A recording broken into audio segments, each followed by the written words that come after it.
Il y a des endroits où on sent vraiment que la chaleur, elle vient du sol. Et le goudron, il est totalement fondu. Donc là, besoin d'une petite pause pour souffler un peu et je repars.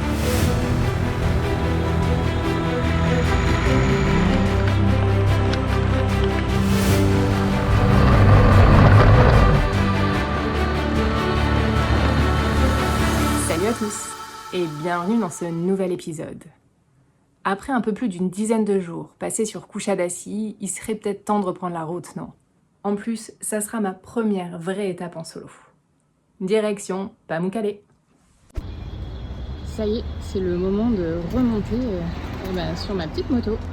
Pour ce premier trajet en solo, ça sera assez court. Même pas 200 km et me voilà arrivée à Pamukkale. Il est même pas 8h30, il fait déjà chaud. Mais pour l'instant, il n'y a pas trop de monde, donc ça c'est plutôt agréable.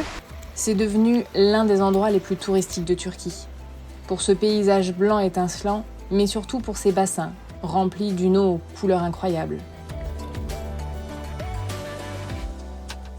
Enfin, normalement. Pour préserver la blancheur des bassins, l'arrivée d'eau est parfois coupée. Et malheureusement, ce jour-là, c'était le cas. Pamukkale, c'est aussi ça. Entre ceux qui sont quasiment couverts de la tête aux pieds et ceux qui sont quasiment nus. Mais derrière ces traversins, il y a l'ancienne ville thermale de Hiérapolis. C'était une ville romaine qui date du IIe siècle avant Jésus-Christ. On est dans le grand théâtre de Hiérapolis. Et il a plus de 1800 ans. Pas mal, non? J'ai décidé de rester un peu plus, après avoir rencontré des locaux qui sont vraiment cool, qui m'apprennent plein de choses sur la culture turque, sur la langue turque, et également qui me conseillent du coup les choses à voir aux alentours. À peine arrivée sur Pamukkale, j'ai rencontré Rafet, Önür, Ali ou encore Murat. Là j'ai pris un petit chemin de traverse, donc c'est à travers la campagne et à travers un peu les forêts de sapins, c'est vraiment chouette. Il y a beaucoup de virages et il y a absolument personne.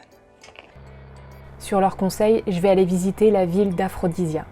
Mais je le fais en prenant une route secondaire.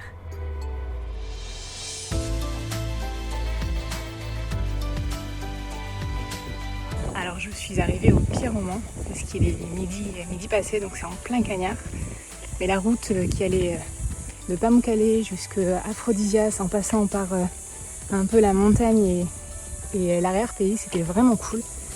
Les points de vue étaient juste incroyables, donc ça a pris plus de temps que la route classique, on va dire, mais pas de regrets.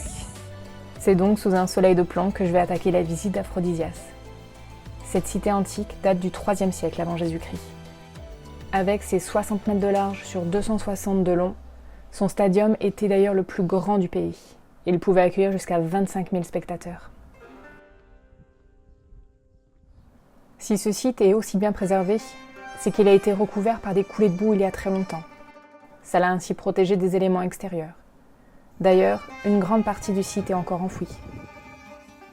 Malgré sa proximité avec les traversins de Pamukkale, il n'y avait absolument personne. Je pense que beaucoup de touristes passent à côté. Ici, c'est la ville de Laodicea, qui est pas très loin de Pamukkale, à 6-8 km par là, pas très loin. Et c'est un site qui est quand même assez grand. On trouve des ruines éparpillées un peu partout. Mais moi, ce qui m'a le plus impressionné, ce sont les mosaïques. Juste incroyables.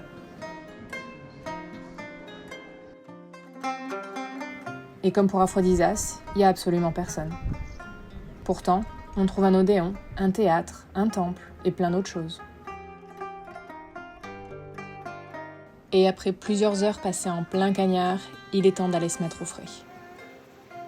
La grotte de Kaklik est parfois appelée le Pamukkale souterrain, car on retrouve ici aussi des bassins remplis d'eau. Et après presque une semaine passée avec mes grands frères turcs, il est temps de reprendre la route. Je viens de quitter Pamukkale, direction Saldagolu, qui est un très beau lac, avec des bleus juste magnifiques.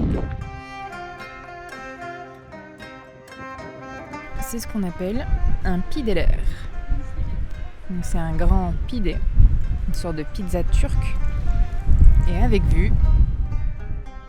Ce lac est considéré comme le plus profond et comme le plus limpide du pays. Et ces eaux sont très prisées, car elles sont riches en soude, en magnésium et en argile. Ceci dit, je suis en train de cuire dans mes affaires de moto là, donc il est temps de repartir. En plus, j'ai promis à Mourad d'aller voir si les champs de lavande étaient en fleurs. Alors pour ça, il faut que je fasse un petit détour. Je suis à Koyujak et en fait c'est un peu la ville, enfin le coin on va dire des lavandes. J'y rencontrerai Moussa, le moutard, c'est-à-dire le chef du village. Il a bien essayé de tout m'expliquer mais en turc. Et avant que ne tombe la nuit, je reprends la route direction le lac Eğirdir. Le lendemain matin, je vais essayer d'aller voir les champs de roses. Et j'y rencontrerai Janet, une Turque adorable et ultra souriante. Güzel. Çok güzel. J'ai quand même trouvé une exploitation, je sais pas si on appelle ça comme ça, mais il restait encore quelques roses et il y avait un couple d'étrangers d'ailleurs qui était aussi à mon hôtel. Et on a fait la connaissance de deux Turcs juste géniales. Et elles nous ont même invités à boire un café chez elles. Après ça, il faut reprendre la route.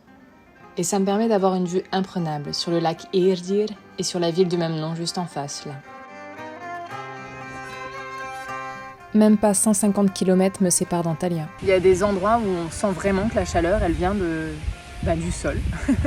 Et le goudron, il est totalement fondu. Donc là, besoin d'une petite pause pour souffler un peu et je repars. Parfois, sur la route, on tombe sur ça. Ça surprend. Mais j'avoue que ça fait quand même toujours son petit effet. Et à peine arrivé sur Antalya, je commence la visite de la vieille ville. On l'appelle Calais ici, et c'est un vrai dédale de rues piétonnes et commerçantes. On peut voir un peu partout ces fameuses maisons ottomanes, tellement typiques et pleines de charme. Parfait. Au détour d'une rue, j'ai rencontré ces deux hommes, Halil et Shefik. Ils m'ont invité à m'asseoir et à boire un thé. Au final, j'ai quasiment passé la journée avec eux. Ils étaient adorables. Et j'ai appris tellement de choses sur la culture turque. Antalya est vraiment une ville agréable. Ça fait pas loin d'un mois que je suis arrivée en Turquie, déjà. Et je tombe totalement amoureuse de ce pays. Surtout de ces gens. Je fais des rencontres incroyables. Et je sens que c'est pas terminé. Mais en attendant, je vous dis à très bientôt pour de prochaines vidéos. Salut!